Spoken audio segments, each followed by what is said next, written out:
You, O king, were watching, and behold, a great image. This great image, whose splendor was excellent, stood before you, and its form was awesome.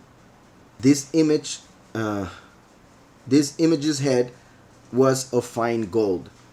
So imagine the statue of a human being, the head fine gold, its chest and arms of silver, its belly and thighs of bronze, its legs of iron, its feet partly of iron and partly of clay.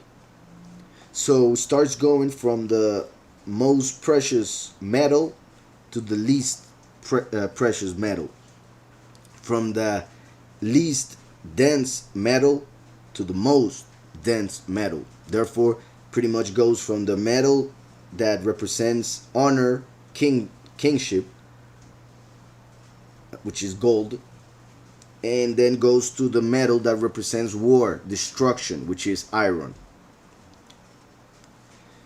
Also, at the very end, it is a mix of iron and clay, which, as we know, clay is compared to metal, is very weak. So, there are many reasons why these metals, and well, in this case, the clay, are mentioned, and we will see what Daniel has to say regarding it. So, this image's head was of fine gold, its chest and arms of silver, its belly and thighs of bronze, its legs of iron, its feet partly of iron and partly of clay.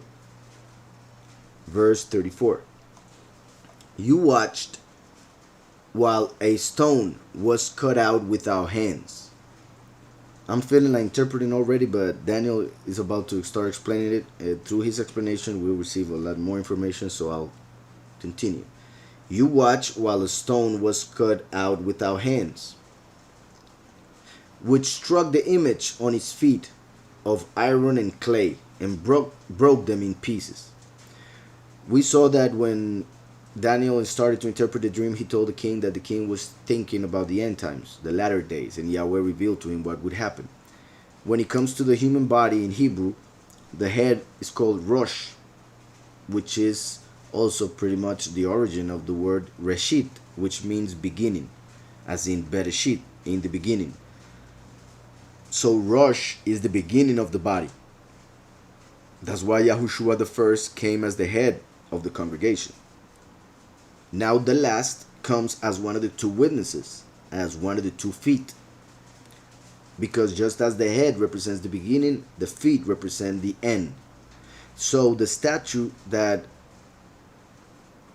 Nebuchadnezzar saw and Daniel is interpreting represents the kingdom that was at the time as the head, and time passing by, going down, changing empires, therefore metals, until getting till the end times, when the 2 feet of iron and clay would appear or be controlling the world.